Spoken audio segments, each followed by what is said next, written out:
bem-vindos e grato por unir-se novamente a nós para o último estudo regular da atual série A Promessa, o Concerto Eterno de Deus. Lição 13, a vida do novo concerto. Podemos logo imaginar que é um ponto vital e essencial do Evangelho Eterno. É o coração do plano da redenção da humanidade. Aqui está o nosso verso para memorização. São João 10, 10. Eu vim para que tenham vida e a tenham em abundância. Oh, que promessa! O parágrafo inicial diz o seguinte: este trimestre temos estudado sobre o concerto, o qual, para colocar em sua mais pura e simples forma, é, basicamente, Deus dizendo: assim é como eu vou te salvar do pecado. Ponto final. Em outras palavras, o concerto define para nós Deus apontando o caminho para redimir a raça caída. O grandioso final da promessa do concerto é, logicamente, vida eterna em um mundo feito novo. Mas não temos que esperar por isso para desfrutar as bênçãos do concerto hoje. O Senhor interessa-se pela nossa vida agora. Ele quer o melhor para nós neste preciso momento. O concerto não é algum negócio onde você faz isso, aquilo e aquilo outro, e então, bem, lá adiante você vai receber seu galardão. Não, as recompensas, os presentes, são bênçãos àqueles que pela fé entram na relação do concerto com Deus e podem ser desfrutadas aqui e agora. E quando dizemos entrar no concerto com Deus, isto simplesmente quer dizer crer em suas promessas para nós. Lembre-se, Deus nunca nos pediu que lhe prometamos alguma coisa, mas quer que creiamos em suas promessas para nós. Nesta série, quando a recapitularmos, ou neste estudo final sobre o concerto, recordemos em nossa mente algumas dessas bênçãos imediatas, algumas das promessas que já nos vêm agora da graça de Deus e abrigam-se em nosso coração. E, tendo ouvido Cristo nele bater, Apocalipse 3:20, permitamos que Ele realize em nós o abrir a porta, Filipenses 2:13. Certamente há muito mais bênçãos do que as que podemos tocar nesta série de estudos. Mas isto é só um começo, o princípio de algo que vai durar para sempre. Agora o assunto da alegria. Na primeira carta de João para os santos, no capítulo 1, verso 4, ele diz: estas coisas, pois, vos escrevo, para que a vossa alegria seja completa. Veja o que João escreveu aqui. Em poucas e simples palavras, ele expressa o que seria uma das maiores vantagens de nós, como povo do concerto, teríamos. E esta é a promessa da alegria. Como cristãos, sempre nos é dito que não devemos nos deixar levar pelos nossos sentimentos, que fé não é uma experiência de sensibilidade pessoal e que devemos superar nossos sentimentos. Tudo isso é verdade. Mas, ao mesmo tempo, não seríamos seres humanos se não fôssemos criaturas de sentimentos, emoções e caprichos. Não podemos negar nossos sentimentos. O que precisamos fazer é compreendê-los, dar-lhes as próprias funções certas e, tanto quanto possível, mantê-los sob controle. Mas negá-los é desconhecer o que significa ser humano, assim como podemos dizer que um círculo não é redondo. Na verdade, como esse verso diz, não somente deveríamos ter sentimentos, nesse caso alegria, mas eles deveriam ser completos. Agora, algo aqui nos é dito sobre João, que ele era bem qualificado sobre essas coisas. Ele era um dos 12 originais discípulos. Ele estava lá quase no começo dos 3 anos e meio do ministério de Cristo. Ele era, na verdade, testemunha de quase tudo que Cristo fez, do que disse e do que conversava e assim por diante. No Monte da Transfiguração, ele estava lá. Ele foi um dos que viu Lázaro ressuscitar e o relatou em João capítulo 11. Na cruz, ele também estava lá. No jardim do Getsêmani, no Monte da Transfiguração, ele sempre estava presente. Portanto, João, certamente, do ponto de vista de ter sido uma testemunha, está qualificado para contar a história em sua totalidade. Mas observe também, diz a lição, que a ênfase não está nele mesmo. está no que Jesus tinha feito para os discípulos. Então eles podem agora ter comunhão, não somente uns com os outros, mas com o próprio Deus. Jesus tem aberto o caminho para nós entrarmos nesse relacionamento íntimo com o Senhor. E um resultado dessa partilha de relação de amizade com Ele é alegria. João quer que saibam que o que eles têm ouvido sobre Jesus é verdade, pois ele, João, que os escrevia, viu, tocou, sentiu e ouviu a Jesus. E, portanto, eles também podem estar nesta alegre experiência com seu Pai Celestial, crendo nele, andando no caminho que ele escolheu e experimentando seu poder e guia e sabedoria em suas vidas.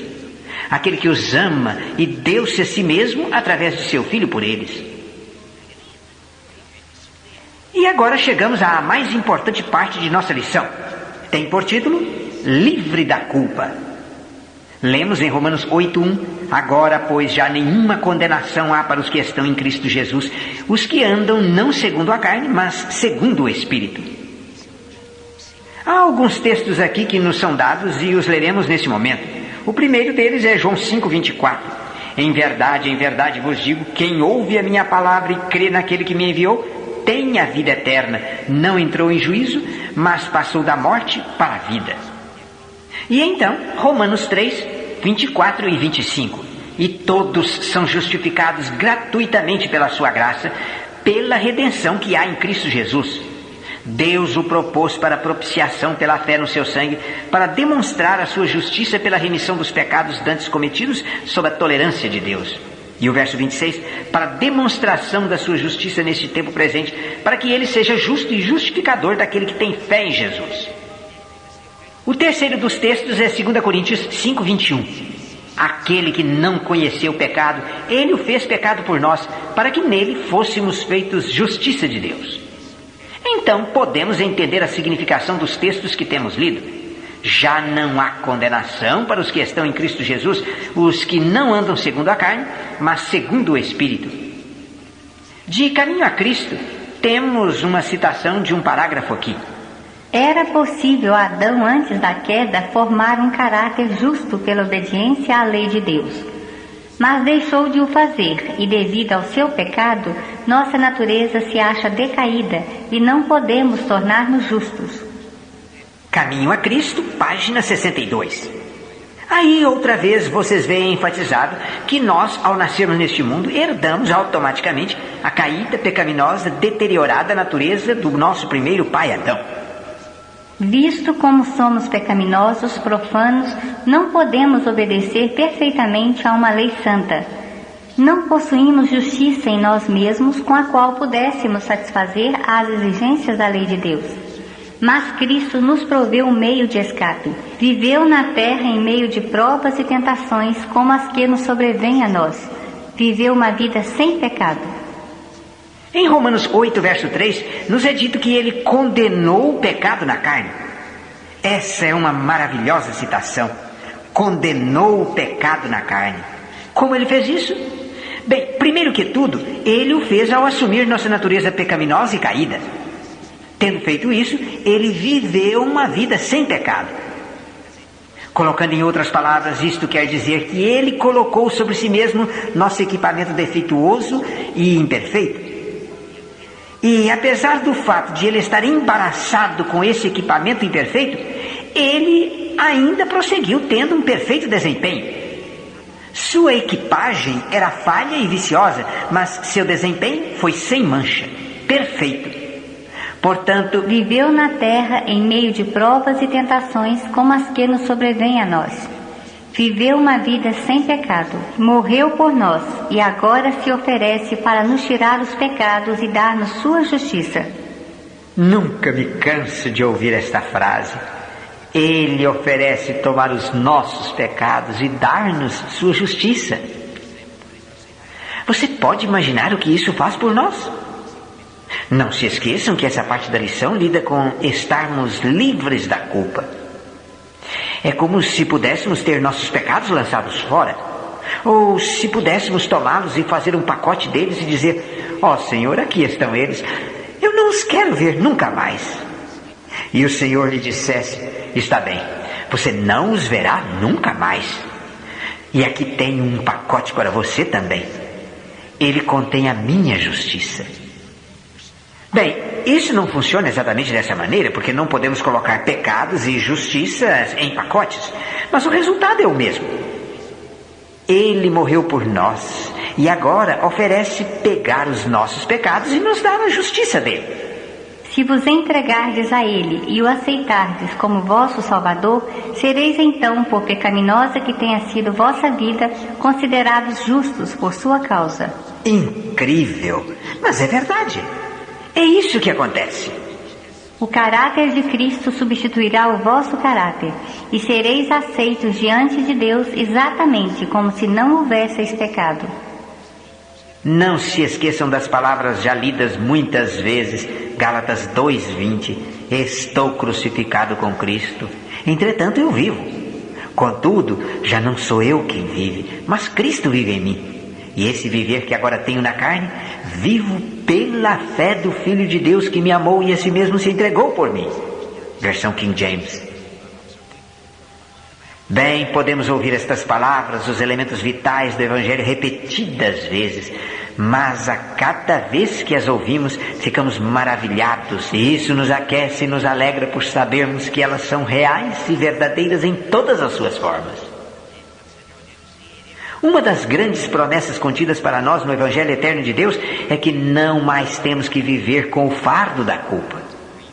Por causa do sangue do concerto, nós, os que escolhemos estar neste pacto com Deus, os que escolhemos permanecer pelas condições da fé, arrependimento e obediência, podemos ter o fardo do pecado levantado. Isto simplesmente significa, se cremos nas promessas de Deus feitas a nós, podemos viver livres da culpa. Quando Satanás procura cochichar ao nosso ouvido que nós somos ruins, que somos maus, que somos pecaminosos, muito pecaminosos para sermos aceitos por Deus, podemos fazer o que Jesus fez quando Satanás o tentou no deserto. Podemos citar as Escrituras, e um dos melhores versos para isso é Romanos 8:1. Está escrito: nenhuma condenação há para os que estão em Cristo Jesus. Isso não significa negar a realidade do pecado em nossa vida. Ao invés disso, quer dizer que por causa das promessas do concerto que temos do Senhor, nós não mais vivemos sob a condenação daqueles pecados. Jesus pagou a pena por nós e Ele agora levanta-se na presença do Pai, intercedendo seu próprio sangue em nosso favor, apresentando sua justiça ao invés dos nossos pecados. Isso foi lido em Caminho a Cristo, página 62. É exatamente isso que Ele faz. Ele toma os nossos pecados e nos dá a sua justiça. Oh, que bela e maravilhosa troca sob a bênção do Evangelho Eterno. E tudo isso nos tem sido apresentado belamente nas palavras dos mensageiros de 1888. E não é de se admirar que a mensageira do Senhor tenha dito: eu vi a beleza da verdade na mensagem de justificação pela fé como apresentada pelos irmãos Wagner e Jones. Testemunhos para Ministros, páginas 91 e 92. Agora vou trazer para vocês as palavras de E.J. Wagner de Cristo e Sua Justiça, página 59, onde ele diz: agora a palavra da inspiração declara de Deus: pois quanto o céu se alteia acima da terra, assim é grande a sua misericórdia para com os que o temem. Salmo 103, 11. Alegria e boas novas desde o começo. Essa é a medida com que Deus nos trata melhor do que merecemos quando humildemente vamos a Ele. É a distância entre a terra e o céu. E em que respeito Ele nos trata melhor do que merecemos? Levando nossos pecados longe de nós, como diz o verso seguinte: quanto dista o Oriente do Ocidente, assim afasta de nós as nossas transgressões. Com isto estão de acordo as palavras do discípulo amado: se confessarmos os nossos pecados, Ele é fiel e justo para nos perdoar os pecados e nos purificar de toda injustiça. 1 João 1, 9. Aqui encontramos outra vez o apóstolo João, que viveu tão perto de Jesus através de sua vida, capaz de dar-nos tal segurança. Para mais declarações da misericórdia de Deus e como ela é manifestada, leiamos Miqueias 7, versos 18 e 19. Quem, ó Deus, é semelhante a ti, que perdoas a iniquidade e te esqueces das transgressões do restante da tua herança? O Senhor não retém a sua ira para sempre, porque tem prazer na misericórdia. Torna a ter compaixão de nós, pisará aos pés as nossas iniquidades e lançará todos os nossos pecados nas profundezas do mar. Como Cristo nos concede a sua justiça? Bem, já ouvimos da serva do Senhor, do livro Caminho a Cristo, página 62, que Ele toma os nossos pecados e nos dá a sua justiça. Mas agora o apóstolo Paulo, tendo provado que todos pecaram e estão destituídos da glória de Deus, portanto, pelas obras da lei ninguém será justificado ante Ele, prossegue dizendo que somos justificados, feitos justos, gratuitamente, por sua graça, mediante a redenção que há em Cristo Jesus, a quem Deus propôs no seu sangue como propiciação mediante a fé, para manifestar a sua justiça, por ter Deus, na sua tolerância, deixado impunes os pecados anteriormente cometidos, tendo em vista a manifestação da sua justiça no tempo presente, para Ele mesmo ser justo e justificador daquele que tem fé em Jesus. Romanos 3, 24 a 26. Justificados gratuitamente. De que outra maneira poderia ser? Uma vez que os melhores esforços de um homem pecaminoso não têm o menor efeito para produzir justiça, é evidente que a única maneira que lhe pode chegar é como um presente. Que a justiça é um presente é plenamente declarado por Paulo em Romanos 5,17. Se pela ofensa de um e por meio de um só reinou a morte, muito mais os que recebem a abundância da graça e o dom da justiça reinarão em vida por meio de um só, a saber, Jesus Cristo. E é porque a justiça é um presente que a vida eterna, a qual é a recompensa da justiça, é o presente de Deus através de Jesus Cristo, nosso Senhor. Cristo tem sido posto por Deus como aquele através de quem o perdão dos pecados é obtido. E esse perdão consiste simplesmente na declaração da sua justiça, que é a justiça de Deus, para a sua remissão. Deus, que é rico em misericórdia, Efésios 2:4, e que se deleita nela, põe sua própria justiça sobre o pecador que crê em Jesus como um substituto por seus pecados. Claramente este é um intercâmbio lucrativo para o pecador e não é perda para Deus, porque Ele é infinito em santidade e o suprimento nunca pode ser diminuído. O texto que estávamos considerando há pouco, Romanos 3, 24 a 26, não é senão outra declaração dos versos 21 e 22, seguindo a declaração de que pelas obras da lei ninguém será justificado. O apóstolo adiciona: mas agora sem lei se manifestou a justiça de Deus, testemunhada pela lei e pelos profetas, a saber, justiça de Deus mediante a fé em Cristo Jesus, para todos e sobre todos os que creem. Deus põe sua justiça sobre o crente, cobre-o com ela, para que seu pecado não mais apareça. Então o perdoado pode exclamar com o profeta: regozijar-me-ei muito no Senhor, a minha alma se alegra no meu Deus, porque me cobriu de veste de salvação e me envolveu com o manto da justiça, como noivo que se adorna de turbante, como noiva que se enfeita com as joias. Isaías 61, 10. Preste atenção agora enquanto prosseguimos, seguindo o raciocínio do Dr. E. J. Wagner, ao explanarmos este elemento vital do Evangelho. O que dizer-se da justiça de Deus sem a lei? Como isso concorda com a declaração de que a lei é justiça de Deus e que fora de seus requerimentos não há justiça? Não há contradição aqui.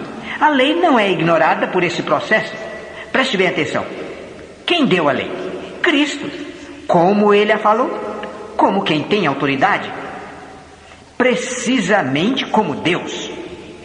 A lei saiu dele, assim como do Pai, e é simplesmente uma declaração da justiça de seu caráter. Portanto, a justiça que vem pela fé de Cristo Jesus é a mesma justiça que está personificada na lei. E isto é provado mais pelo fato de que é respaldada pela lei. Voltando a Caminho a Cristo, página 62, Ellen White diz: Ele oferece tomar nossos pecados e nos dar sua justiça. Podemos ver o que envolve tudo isso. Essa justiça é testemunhada pela lei.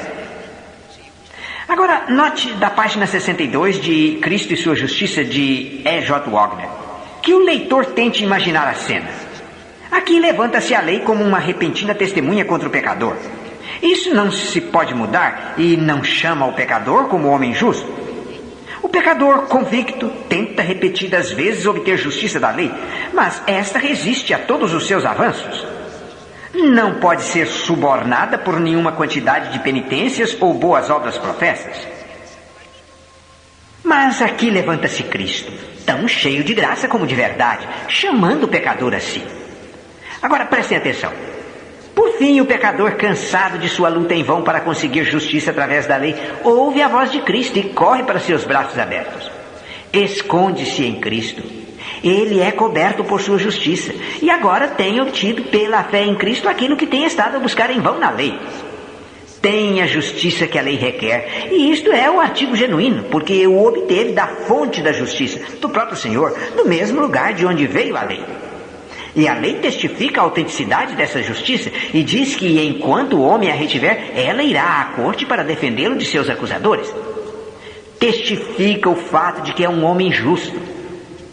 Permita-me frisar o fato de que esse assunto de dar-nos sua justiça não é um tipo de transação celestial sem significado e que não produz mudança em nós. Na verdade, faz-nos pessoas justas, porque morremos para o pecado e nos tornamos obedientes à lei pela fé. Com a justiça a qual é mediante a fé em Cristo, a justiça que procede de Deus baseada na fé, Filipenses 3:9, Paulo estava seguro de que estaria em pé no dia de Cristo. Não há nesta transação motivo para se encontrar erro algum. Deus é justo e ao mesmo tempo justificador dos que creem em Jesus. Em Jesus habita toda a plenitude da divindade. Ele é igual ao Pai em cada atributo. Consequentemente, a redenção que está nele, a habilidade de adquirir o homem perdido, é infinita. A rebelião do homem é contra o Filho tanto quanto contra o Pai, sendo que ambos são um. Portanto, quando Cristo deu-se a si mesmo pelos nossos pecados, era o rei sofrendo por seus súditos rebeldes, o ferido passando por alto as ofensas do infrator. Nenhum incrédulo negará que qualquer homem tem o direito e o privilégio de perdoar qualquer ofensa cometida contra ele próprio. Então, por que sofismar quando Deus exercita o mesmo direito? Certamente, se ele deseja perdoar a injúria feita a ele, tem o direito. E mais, porque ele vindica a integridade de sua lei ao submeter-se em sua própria pessoa à penalidade que era devida ao pecador. Certamente podemos ver aqui como isso funciona. Na verdade, Deus está fazendo algo que o universo inteiro presencia. E não há um elemento entre as miríades de seres criados existentes nos limites do cosmos que possa questionar a justiça de Deus ao fazer o que ele faz. Mas você dirá: o inocente sofreu pelo pecador. É verdade, mas o sofredor inocente deu-se a si mesmo voluntariamente, para que ele pudesse, em justiça a seu governo, fazer o que o seu amor o inspirava, a saber, passar por alto a injúria feita a ele como governante do universo. Em Êxodo 32 é relatado o pior caso de desprezo que já se fez a Deus.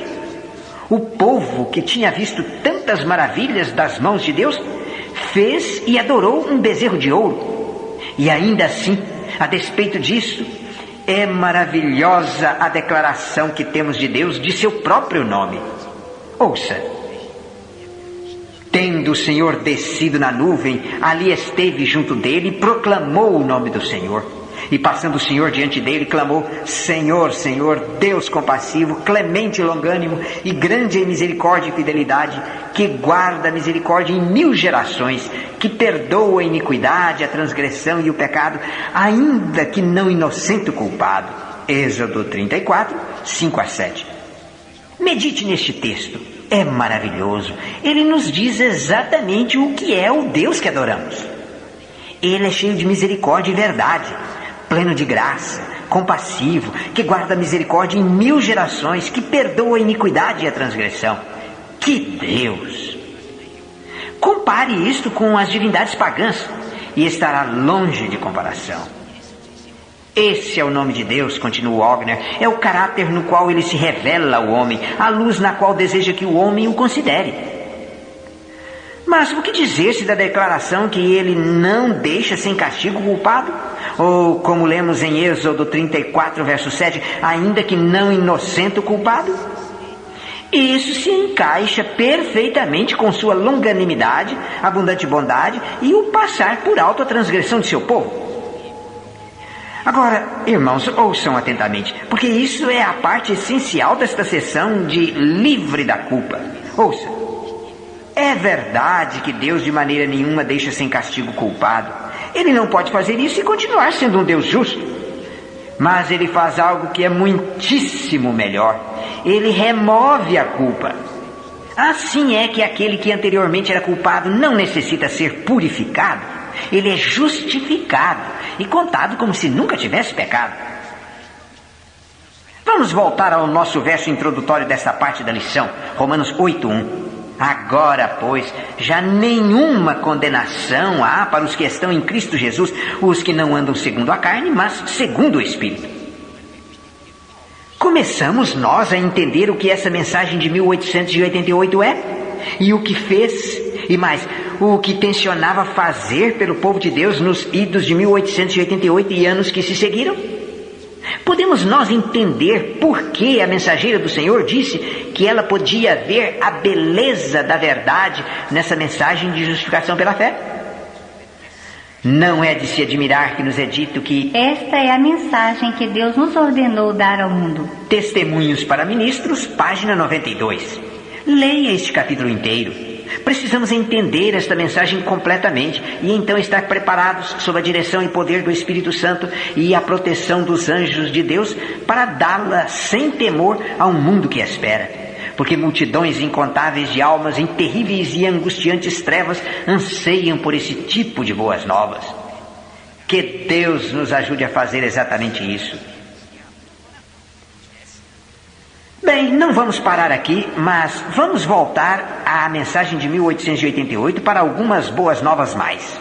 Página 64 de Cristo e Sua Justiça, de Wagner. Não vamos deturpar a expressão revestindo-se da justiça como se tal coisa fosse hipocrisia. Alguns, com a singular falta de apreciação sobre o valor do presente da justiça, têm dito que não querem justiça que seja posta ou imputada, mas que queriam somente a justiça que vem da vida, desprezando assim a justiça de Deus, que é pela fé de Jesus Cristo para todos e sobre todos os que creem. Estamos de acordo com a ideia deles, até o ponto de que é um protesto contra a hipocrisia, uma forma de piedade sem o poder. Mas gostaríamos que o leitor tivesse esse pensamento em mente. Há um vasto campo de diferença em quem nos reveste com o manto de justiça. Se nós tentarmos colocá-lo em nós mesmos, então realmente estaríamos nos cobrindo com nada mais que um trapo imundo, não importa quão bonito o vejamos. Mas, quando Cristo nos reveste com ela, não deve ser desprezada ou rejeitada. Observe a expressão em Isaías 61:10. Ele tem me coberto com o manto da justiça. Ou, como está na Almeida, ele me cobriu com vestes de salvação. A justiça com a qual Cristo nos cobre é a justiça que conta com a aprovação de Deus. E se Deus está satisfeito com ela, certamente o homem não deve tentar encontrar nada melhor. Ó irmãos, isto é o cerne da vida do novo concerto, o título de nossa lição. Descreve como a justiça de Cristo é colocada sobre nós, a roupa da sua justiça. Na página 65 do livro Cristo e Sua Justiça, de Wagner, lemos isto mais. Mas levemos a representação um passo à frente, e isto despojará o assunto de toda dificuldade. De Zacarias 3, 1-5, lemos: Deus me mostrou o sumo sacerdote Josué, o qual estava diante do anjo do Senhor, e Satanás estava à mão direita dele para se lhe opor. Mas o Senhor disse a Satanás: O Senhor que escolheu a Jerusalém te repreende, ó Satanás. Não é este um tição tirado do fogo? Ora, Josué, trajado de vestes sujas, estava diante do anjo. Tomou este a palavra e disse aos que estavam diante dele: tirai-lhe as vestes sujas. A Josué disse: eis que tenho feito que passe de ti a tua iniquidade, e te vestirei de finos trajes. E disse eu: ponham-lhe um turbante limpo na cabeça. Puseram-lhe, pois, sobre a cabeça um turbante limpo, e o vestiram com trajes próprios. E o anjo do Senhor estava ali. Vejam neste relato que tirar a roupa suja é o mesmo que fazer com que a iniquidade passe da pessoa. E então encontramos que quando Cristo nos cobre com o manto da sua própria justiça, Ele não provê uma cobertura para o pecado, mas tira o pecado. Aqui é onde muitos cometem um terrível engano. Eles têm a ideia de que somos cobertos com um tipo de tenda que Cristo chama de roupa de justiça. E enquanto somos cobertos por essa tenda, podemos cometer toda sorte de abominações, pecados e outras coisas más. E isso não importa, porque Deus não nos pode ver. Tudo o que Ele vê é a tenda que nos cobre. E a essa tenda chamam de justiça de Cristo. Oh, que terrível! Eles não entendem o que é o Evangelho. Jesus não proveu uma cobertura para o pecado, mas tira fora o pecado. E isto mostra que o perdão dos pecados é algo mais do que uma mera forma, algo mais do que uma mera entrada nos livros de registro do céu para efetivar que o pecado haja sido cancelado. O perdão dos pecados é uma realidade, é algo tangível, algo que afeta vitalmente o indivíduo. Realmente o absolve da culpa, e se é absolvido da culpa, é justificado, feito reto. Ele tem definitivamente passado por uma mudança radical. Ele é, na verdade, outra pessoa. Obteve esta justiça para remissão dos pecados em Cristo. É obtida somente por revestir-se de Cristo. Se alguém está em Cristo, é nova criatura, 2 Coríntios 5,17. E, portanto, o pleno e livre perdão dos pecados carrega consigo essa maravilhosa e miraculosa mudança conhecida como novo nascimento. Pois um homem não pode tornar-se uma nova criatura a não ser pelo novo nascimento. Isso é o mesmo que ter um novo ou limpo coração. Oh, isso mescla-se lindamente com a nossa lição, porque a sessão que se segue é intitulada Novo Concerto e Novo Coração. De fato, eu fico até a pensar se o autor da nossa lição não tenha feito algum estudo da mensagem de 1888. Agora vejamos Efésios 3, 17 a 19.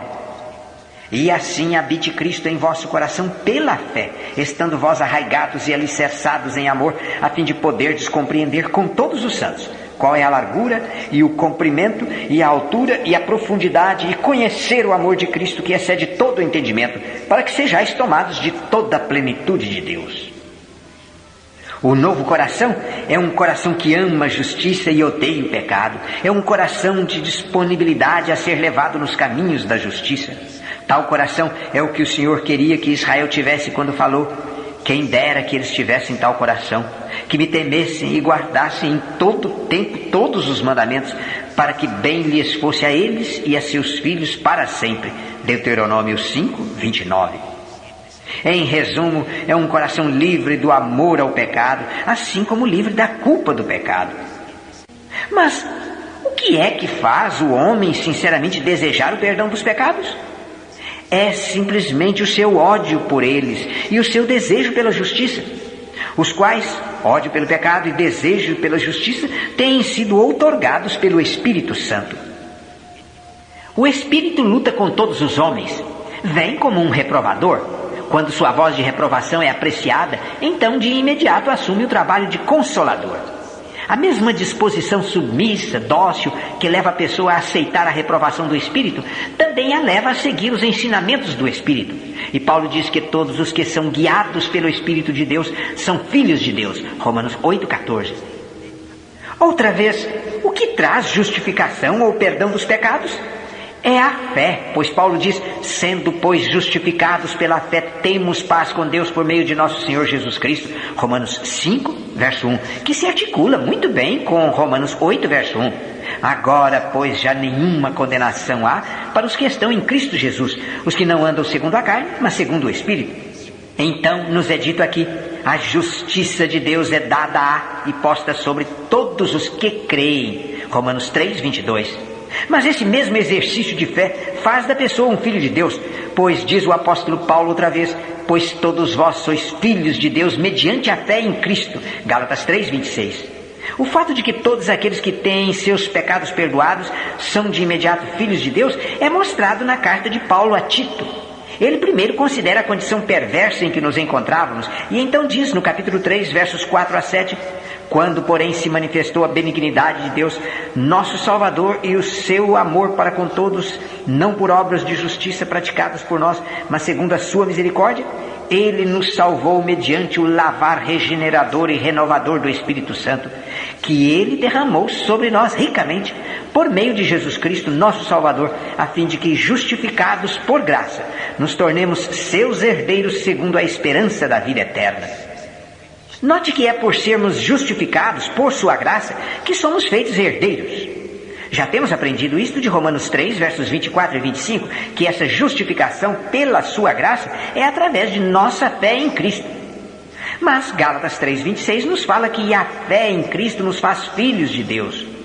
Portanto, sabemos que todo aquele que tem sido justificado pela graça de Deus tem sido perdoado, é um filho e um herdeiro de Deus. E Wagner comenta Gálatas 3,26 em Gled-Tidings, página 82, onde ele cita primeiro o texto fé vem pelo ouvir e o ouvir pela palavra de Deus, Romanos 10, 17. Onde quer que o homem receba a palavra de Deus, a palavra da promessa, que representa a plenitude da sua lei, e não luta contra, mas rende-se a ela, então a fé vem para ele. O 11º capítulo de Hebreus mostra que a fé vem desde o princípio. Desde os dias de Abel, o homem tem encontrado liberdade pela fé. A fé pode vir agora, hoje. Agora é o tempo sobremodo oportuno. Eis agora o dia da salvação. 2 Coríntios, verso 2. Hoje, se ouvirdes a sua voz, não endureçais os vossos corações. Hebreus 3, 7. Então todos quantos fomos batizados em Cristo, somos colocados em Cristo. Ou porventura ignorais que todos nós que fomos batizados em Cristo, fomos batizados na sua morte? Romanos 6, verso 3. É pela sua morte que Cristo nos redime da condenação da lei. Mas nós devemos morrer com Ele. O batismo é um símbolo da sua morte. E nós nos levantamos para andar em novidade de vida, a mesma vida de Cristo. Veja Gálatas 2:20. Sendo colocados em Cristo, somos um com Ele. Somos completamente identificados com Ele. Nossa identidade se perde na dele. Somos nova criatura e por causa disso, não só vivemos com Ele aqui e agora, mas um dia viveremos com Ele na terra nova.